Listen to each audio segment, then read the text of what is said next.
channel. Welcome back, everyone, to another continuation of the May event here at the No Pressure channel. Here at the May event, we have a few rules, real simple. Rule number one, just have fun. Whatever I say at the end of this episode is not solid guarantee, 100% bulletproof. You guys can disagree or agree with my answer. You can just be respectful down in the comment section below.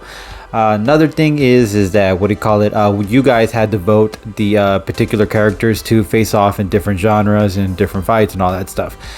And unfortunately, we had some issues with TikTok this year, but not to worry. We managed to get some really good episodes going for you guys anyways. And the last thing is that we have to come to a conclusion. There has to be one clear winner. Usually at the beatdown, we usually have like two options, and then we leave you guys with the hashtag to decide which argument you guys thought was better. But this one, we're just going to have one clear winner. Alright, and today's episode is a cinema match. Now, cinema match is real simple. Any character that was based in film gets to be in this competition. And we have two interesting ones for you today. You already saw in the caption, so let's get things started with their stats. In one corner, representing the Predator franchise, the Hunter himself. His record has been quite an extraordinary one, and here is the list. In 1987, the first Predator around took on 6 military special forces troops, taking them out one by one in the jungle until the last guy was smart enough and tactical enough to defeat him. And that was Arnold, of course. We got a chance to see his equipment, your basic standard one with the heat sensor, eyewear covered by alien armor from head to toe, and has those surprise blade claws for those trick up your sleeves gags. Lasers that may appear small to spot, but make quite an impact on human parts and trees alike, and a cloaking device that keeps you hidden from all human eyes. 1990s film. Another Predator took down 5 Jamaican gang members, carry and leave bodies in great heights. In this one, we got a chance to see the one-size-fit-all net that will leave you with a tight squeeze, or at the very least leave you wanting to catch your breath. A spear that has detachable throwing spear on the tip of it that looks like an ant's mouth, a sharp rounded blade sharp to the edges. His equipment can help him patch up his missing limbs. In his trophy room, he has a collection of aliens from all across the galaxy, letting you know his ultimate flexes. At the end, gets defeated by a cop, but at least he took down a bunch of people along the way down. This one leaves his collections, took out at least 9 people in the subway train. His helmet can also change into several thermal modes to make it certain he can never miss out on the hunt. Took out 6 government trained agents even when they had a slight advantage against it. 2004 film. This Predator defeated a xenomorph and humans alike. In this one, he has throwing blades that can slice a xenomorph like butter. In this adaptation, they were considered gods to mankind and used as bait. In 2007, another Predator again took on a small army of xenomorphs. In this one, he can replay old footage and other members of their tribe. Laser net, designed to keep xenomorphs from escaping their sight and can cut through xenomorphs like a blade to a piece of paper. A handgun to prove he can actually wield one, defeated an alien/Predator hybrid. 2010, took out 8 people in its own domain, which happens to be the jungle planet. 2022, doing the days before technology was a thing, the Hunt got to showcase his complete advantage over the era's weapons and warriors. This was around the 1700s. They hunt everything here. We're talking wolves, buffaloes, brown bears, Native Americans, French voyagers. Weapons here appeared to be some needle thread made as darts, retractable spear, a net that can crush your entire bones, a blade to cut through chains, a shield against bullets, and can cut through an entire tree, along with a human head and a skull helmet for a better aim at his target with the laser cannon. Actually, to be fair, this is before the laser. It was just kind of more of a aiming device, along with an incredible speed and strength to match his impressive prowess. Hunters on every level set a trap with a wounded person, track you down through traditional methods like detecting anything missing out of place blood trails, and even beats heat signatures. Apologies. Also know how to set traps with old and new tech alike. Use hound dogs to track locations to prey. And on this corner, representing the Terminator franchise, the T-800, aka the Terminator himself, Arnold. Yeah, just Terminator. Anyways, this machine has been in the ring with quite a few moments to show his impressive stats, starting with the original 1984 film. Took on 3 street thugs with his bare hands, took out a gun store owner with his own merch, took out 2 Sarah Connors, took out Sarah's neighbor and her lover, survived a shotgun blast to the chest 6 times, held onto a moving vehicle, took out a cop, got rammed by a truck while riding a bike, and then, if that wasn't bad enough, a minute after that gets run over by a semi-truck. Survived a truck explosion. Weapons of choice during this era: police shotgun, he can repair himself, ran into a police station, took out at least 20 officers. Yeah. 1991 film, took out 3 guys at a biker bar, takes out more upgraded model, the T-1000, and beats him, puts down 2 muscle-bound guys, he doesn't even need to rest, gunned down some cop cars with a minigun along with a grenade launcher, break through walls, took out 9 SWAT members, and then smoke gassed the entire local law enforcement. 2003. He bent a tire iron to lock someone in somewhere, took a blast from a TX, used a grenade launcher to knock out TX off its feet and onto an elevator shaft, took down 2 Skynet drones with huge heavy machine guns for arms, using their own cannon arms to gun down one and rip the head off the other, always carrying either a heavy automatic weapon, a shotgun that can pack a punch, grenade launcher weapon, and enough ammo to take on a small army on his own. And when all else fails, there's always throwing someone through a wall. Got rammed through walls and even a fire truck. He had a rocket launcher. He took on the TX and won. 2015, an older model of himself took on a younger him in the 80s. Took a spear to the chest, took on another T-1000, could detect John Connor wasn't him, but instead was the T-3000, took an upgraded and younger model, an older stage, and still won. 2019, took on Rev 9 Terminator and got the win in this case. Alright, so let's talk about the pros on each particular character. Let's start off with Predator. Now, Predator, oh, by the way, I'm putting this shirt on because obviously Bounty Hunter, they're both hunters, should be an interesting one. Terminators in their own right. But anyways, moving on. Let's talk about Predator. Now, he has a couple of great arguments to be put on his side. For starters, the high ground is probably his favorite spot. Terminators are usually focused on mostly on ground level fights and everything like that. There's usually not a lot of high chase scenes where they're looking up or they're going up on the rooftops. Usually they're on moving vehicles and there's a lot of crazy stunts happening, but usually their whole bread and butter is the ground when it comes to a fight.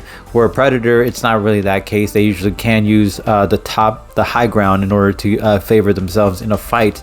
So there's something there. Another thing is that Predator's advanced technologies, let's face it, if you watch Prey, the original with the Native American woman in it, who faces off against them, they had advanced technology even further than ours back then. So the fact that they modified it from the 1700s to like the 2000s, yeah, that's gonna say something. It just kept growing in advancement. So even if, let's say, we wanted to put Predator and Terminator in the same fight together, there is that argument to be said that it's human tech versus alien tech, and I gotta tell you, alien tech has probably got more of a superiority than human tech. That's just my argument on that point. And another thing is that Terminators were terminated in certain fights against other human beings, out clevering them in certain situations and using certain heated elements in order to win themselves a favor. So in a situation, I would say Predator might be able to find and discover weaknesses against the Terminator in a fight, eventually maybe figuring out that it would get weakened in the heat, considering they would probably fight in several different battlegrounds.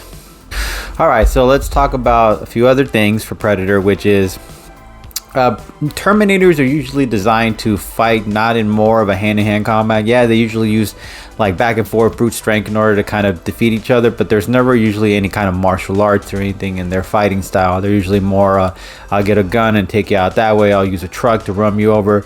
But as far as like fighting hand to hand, there's not usually a lot of fighting moments besides when a Terminator versus a Terminator. But as you can tell, there's not really a lot of like hand coordination. It's just a lot of like force and like getting one good smash, like a good punch in. As where the Predator actually learned and trained in their fighting style since they were like pretty much in the young age.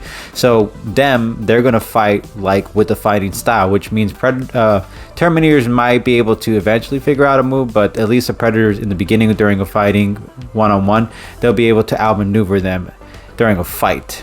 The last point I will make is the cannon. That laser cannon he has on his shoulder, it's going to come in handy in a fight against the Terminators. The Terminators are strong, but maybe that alien laser might be able to pierce through that Terminator's armor, considering it was able to pierce through other aliens like the aliens from the Alien franchise. I do believe maybe there's a possibility Predator might be able to pierce through the Terminator's armor, take him out in that sort of way. All right, now I'm going to make this argument on this side for the Terminator. Now let's start off with the fact that the Predators are known to detect people based on heat signatures, or any living creature based on heat signatures during a time. If you've seen them in the jungle, if you've seen them in the olden times, before all that, 1700s, whatever it is, usually they expect heat signatures. Now, Terminators don't have heat signatures. Fortunately, they're just cold-hearted machines. They're designed to look like humans, but they don't have the exact heat inside them. They might be made with some kind of certain mechanics, but as far as they could probably just shut down for a moment and look invisible to a predator and then surprise them in a moment's notice. Another thing is that Predators usually rely on camouflage during a fight. Now, they usually rely on that during a fight, and that means the Terminator might be able to take advantage of that, considering the fact that it doesn't really know that the Terminator has some sophisticated technology, maybe being able to detect its camouflage technology or its heat signature or anything from it at a moment's notice, so it could use that surprise element against it. As the Predator thinks it has a surprise element or drop over the Terminator, the Terminator might be able to get a grab of him before him realizing that he saw him coming, and then get him by the throat and then have him there. Now, Terminators are pretty strong. They're going to be around the same ballpark as almost a xenomorph. I'm not going to say completely, but right around that ballpark, because they can really take a beating. So I do believe with that grip in his neck, he could probably either snap the Predator's neck, or he might be able to rip the throat, or he might be able to just hold it enough to grab a weapon and blast the Predator's brains out. Considering regular guns are usually sometimes able to take out a Predator. Few other points is the Terminator has been known to not be able to feel pain, considering it's not human, it's not designed to feel pain, it's just a machine that looks like it's human. So technically it can take as much of a beating as it can, and it won't slow down. Terminators are usually determined to keep going until they're literally taken out for good, and it usually is very hard to do that. It's not that easy when it's all said and done. All right, so that being said, that's why I think the Terminator would be able to use his own body and his own force to be able to smash the Predator into certain walls and everything like that, or take him for a drive and hold on to the Predator while smashing his whole entire body onto the pavement, into the car while he's driving at super fast speed. He could just scrape his body. There's a lot of things where the Terminator might be able to put a grip on him and just smashing him through several different types of walls in order to really put out the Predator, or just completely break his body completely into bones, considering the Terminator is designed in cybernetic robot compared to the Predator, who is still flesh and bones. So yeah, let's make the few points. So this is going to be a little but bear with me. The Native Americans back in the day were great fierce warriors, meaning that when it came to the people trying to take over their turf, they were throwing down with a lot of people, and they were really good at it. They were actually defeating them to a point where these guys had to rely on actual handguns in order to defeat their enemy, which happened to be at the time the Native Americans. Almost the same concept. Since the Predators are more advanced in their technology, they're obviously going to be much more fiercer warrior, but the difference is they got the best of both worlds. Not only do they have the superior weapon, but they're also a superior warrior. So both of those combinations, I believe, ultimately makes them the winner in this fight. So Another thing to also mention is that the exoskeleton suit, if it gets anything strapped into it, a very high detonate explosion, it might be able to be put out officially. Now, Predator happens to have that thing in his wristband where if he actually just jams it into the Terminator, it's game over. That's it. And then bam, just runs out, boom, it's game over. As long as he gets it stuck in there, Terminator is donezo. And then the last thing to add on is this one thing, which is that the Terminators don't have any future tech during that timeline. They actually rely on whatever is in current in supply, you know, like whatever's in that timeline, like handguns and all that stuff, is all they rely on. They don't have any future Terminator tech with them. They don't get to take that with them when they travel back in time. They only have their own cybernetic skeleton, their human-like body, and that's it. Everything else, they have to go find it and go retrieve it in order to use it in a fight. So yeah, ultimately Predator has all his weapons already made for him, ready to go. He doesn't have to rely on a timeline. He's always got the advancements right on his tool belt. So yeah, game over. Predator wins this one. And as always, No Press fan, we really appreciate you guys keeping it 400 subs. Peace.